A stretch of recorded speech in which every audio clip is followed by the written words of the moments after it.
instructional series. Today we'll be discussing some of the do's and don'ts, as well as insights into the construction phase of the construction life cycle. Joining us in that discussion will be Senior Project Manager Luke Stater. Luke holds a degree from the University of Northern Iowa in Construction Project Management, as well he has 10 years of experience in the construction industry. Some of his experience ranges from subcontracting, cost estimation, and professional management. Stay tuned.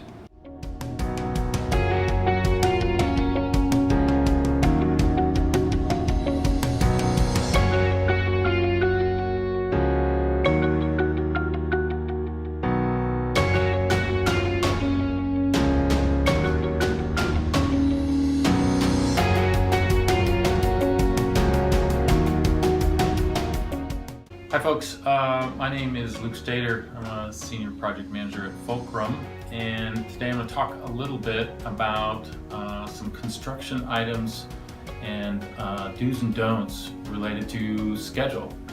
Number one, as far as schedule goes, one thing to keep in mind, and what I would consider one of the do's, is identify your milestones. Understand early on what that means from an overall standpoint, from a due diligence, from permitting to entitlements to the authority having jurisdiction on the project, all the municipalities, anybody that may have impact on the project. Understand what those timelines are so you can better prepare your overall timeline of the schedule.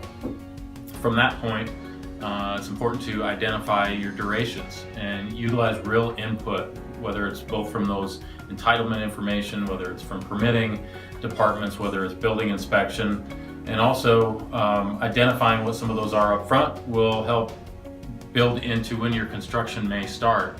Along with the construction start, use input from subcontractors.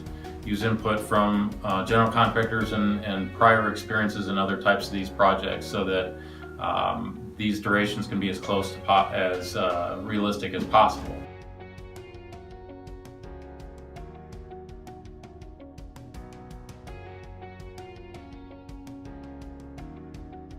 Another item to do as you work through the project is to update that schedule often. Doing so will help you identify where you're at. It'll identify and help prepare all entities that are involved in the project with a better idea of when they need to be prepared for certain items, as well as when the turnover dates are going to occur. And the last thing I would say as a recommendation is to evaluate it and execute it.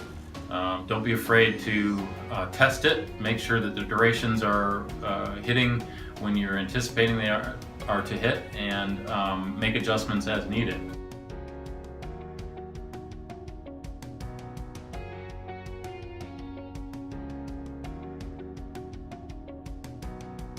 Now, a few of the items to look out for might include missing or forgetting about the authority that having jurisdiction on the project, and not incorporating some of those timelines, and missing some critical timelines and review periods and meetings that may be required for a project to get through the kickoff stages and approvals at a city, county, or state level.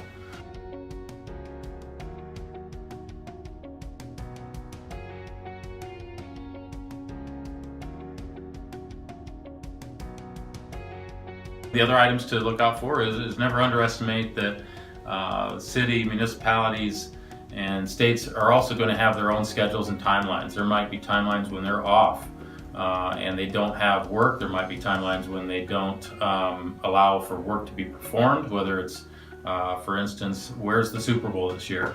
Most likely, wherever that Super Bowl is, there's going to be some sort of moratorium on that area in the downtown area or near the stadium that won't allow for work to be performed. So knowing that ahead of time, those types of things is going to be critical.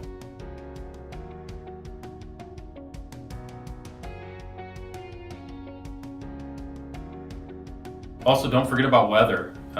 If your schedule is based on a March start and things have slipped and all of a sudden you're starting in August or September, that's going to critically impact your overall timeline and how your schedule can be performed, as well as the impacts to schedule costs and other items that other trades may not have anticipated early on in the project.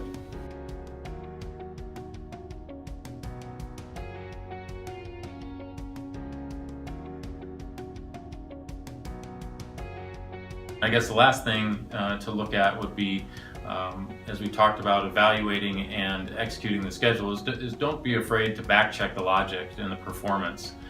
It has to work. If you've got a schedule that is continually updated and dates are not realistic, reset the bar on that and understand your timeline so that it can be met and that you have a realistic timeline to complete the project. Understanding and doing that will allow for the project success.